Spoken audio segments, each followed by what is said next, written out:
In this video, I'll show you how to create an offer letter in Gusto. Start by signing into your Gusto account and opening your company dashboard. From the main menu, go to Hiring or People, depending on your account setup, and select the option to hire a new employee. Next, enter the candidate's basic information, including their name, email address, job title, and start date. Make sure all the details are accurate before continuing. After that, choose to create an offer letter. You can use one of Gusto's built-in templates or customize the letter with your own company information, compensation details, work schedule, and employment terms. Now review the offer letter carefully. Check the salary, benefits, start date, and any additional conditions to ensure everything is correct. Once you're satisfied, send the offer letter to the candidate electronically.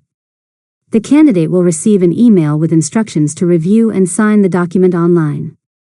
After the offer is accepted, Gusto will guide you through the remaining onboarding steps, including collecting employee information and completing the necessary hiring paperwork.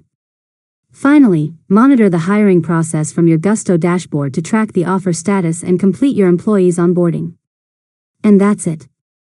You've successfully learned how to create an offer letter in Gusto. If you found this tutorial helpful, make sure to subscribe to Learn Mode Lab for more tutorials.